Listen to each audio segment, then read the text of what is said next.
Many people throughout the world are saying if the Quran does not contain the hijab, if the Quran does not say anything about the women in Islam wearing a veil, then why are the women doing it?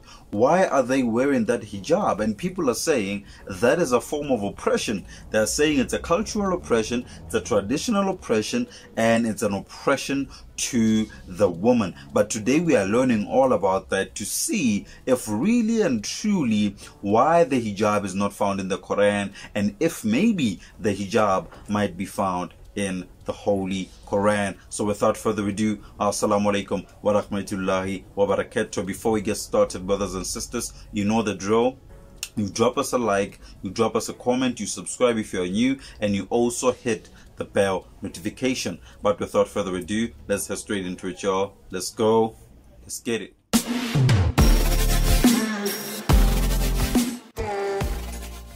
So this is one email, right?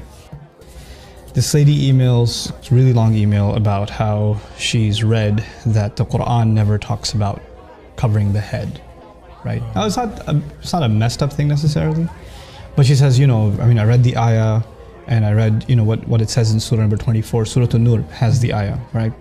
And it uses the word khimar, which is for veil. And I looked up the dictionary and it says things like a shawl or cover, so it never ever says anything about covering the head, right? And I start thinking, is this a common like confusion, or is this just this one-time email? Yeah. So I do a little digging, and it's actually extremely common. Like a lot of people think that the ayah is not talking about covering the head at all, right? So it's a really common confusion. I didn't know. So like one of the things I really want to do is kind of address this in a sane way. Like I'm not interested in getting somebody to wear hijab. That's their decision, right? But at the end of the day, if something's being said about the Quran, we have to be honest. And what is it saying? And you know, there are people who would like it to mean something it doesn't mean, and then there are people who are genuinely, they just don't know any better and they're confused about the subject. And I'd like to assume that anybody who has this confusion, they just don't know any better, or whatever they read convinced them of this. I don't like to think that they're like they mean evil, or they're trying to have like an agenda, have an agenda, or like a misguided opinion or whatever. So the cool thing about Arabic, right, is that for covering the head, just covering the head, there's like 9 different words. Wow. And one of them is khimar, right? So you have, you know, miqna'a and mighfar, and there's all these bunch of words. And that depends on if it covers the head, and if it's up to here, if it's up to here, if it's up to here, depending on the length, each has its own kind of meaning. And in Old Arabic, the word khimar, which is used in the Quran. Now, I mean, you and I know commonly we use the word hijab. Yeah. Hijab is actually not a word for head cover.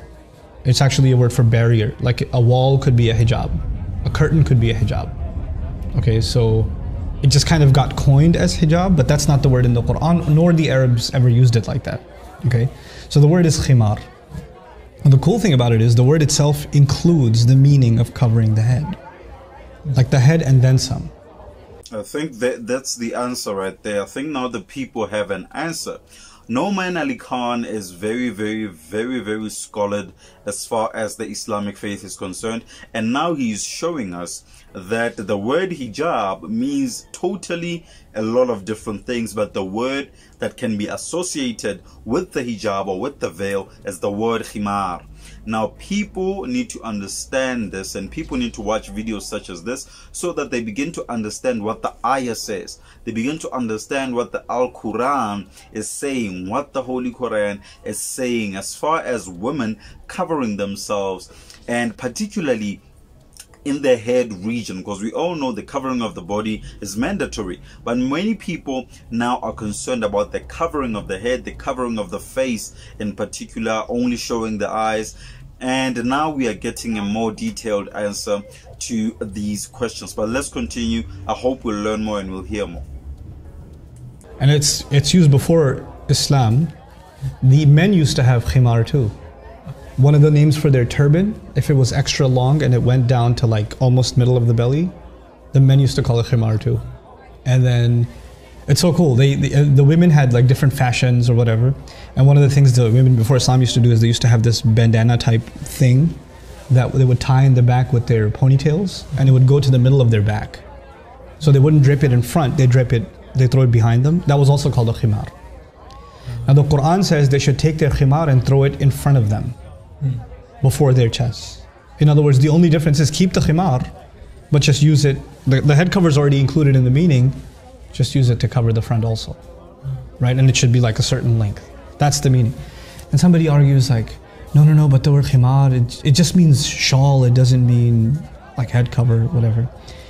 It's really cool. Are you familiar with the word khamr? You know what that means? Is that alcohol? Alcohol, wine. You know why it's called khamr?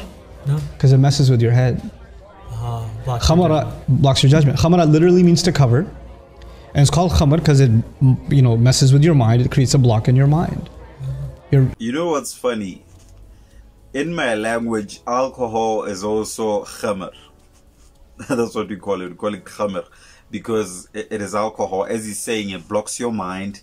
It clouds your judgment. It blocks your mind. It blocks your intellectual capacity. It blocks your thinking capacity as well. And we call it khamar as well. We call it khamr. So this is very, very interesting how languages can be the same in certain aspects, in certain words, and mean exactly the same thing. And now he's associating that word with the word khimar, with the word that is used for the hijab. That this one is literally the covering of the head because alcohol messes with your mind. And now these two words are actually in unison because this one, it covers your minds, it covers your judgment. It actually defers people from seeing the real you. And even this one as well, with concerns of the hijab, it does the same thing. It covers your head, it covers how you look, and it therefore blocks the outside world from seeing who you truly are. So those words have a real correlation between the two. It's almost as though your head is covered up with something when you take khamr. It's like it's part of the meaning of the word. We're not even talking about the Islamic meaning. We're talking about Arabic itself. Back in the day, they'd see some horses are funny colors, like from the neck onwards it's white and the rest of it's brown or something like that. They would say that horse is mutakhammir. It's like it has a khimar on. So, like, how are you going to explain that as the horses don't have shawls on? Yeah. It's just the length. It's just a length, and it's covering its head, and it's up to its neck and all the way down. So that's why they're calling it a khimar, So, like, it's already in the language, but it's so unfortunate that when they say, okay, they should draw their veils over their chest. That's what some translations say, draw the veils over the chest. Well, a veil could be a shawl. It could be any kind of cloth. And it doesn't really include head covering, right? But the Arabic word does. And so I feel like a lot of this confusion comes because people don't pay attention enough to the original language and how a lot of translations, they oversimplify the issue and we start coming to drastic conclusions. But I think that even if you talk about all of this, like somebody gets upset and says, who are you to tell me that I have to wear this or that? I'm not anybody to tell you anything.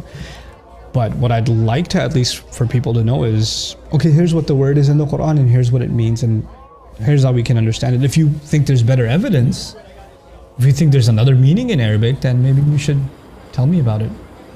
So, I don't know, maybe I should do a talk about that someday. Yeah. Barakallah. Wow, he actually explained it very, very nicely, very, very powerfully. All of the videos that I've seen about people explaining the issue of the hijab, I don't think I've heard anybody speak of such words as khamar, such words as khimar. I've never heard people talk about this specifically. It's always hijab. They're always using the word hijab, and they are also saying that it's not found in the Quran, but the veil covering your nakedness, covering your body, is found in the Quran. But I've never heard somebody explain it in quite a fashion. So this means I'm going to do more reactions on Nouman Ali Khan. I think he's very, very smart. I think he's very, very learned. I think he's very, very profound in the knowledge of the Islamic faith and the Islamic religion as a whole. But that was a nice, short and quick video. I wanted to do a small, quick video, just a short one that has a lot of information, because many people still are in questions with regard to the hijab. And the hijab, to be honest, it's a very, very important thing to the faith of Islam. It's a very, very important thing to the progression of the faith of Islam, even to other worlds, even to new realities, even to new people who are now coming into Islam. They have to understand the issue of the hijab is an issue of major importance. But thank you so much, guys, for watching. Drop a like, subscribe if you are new, and we'll meet again on the next reaction video. Much love. Peace.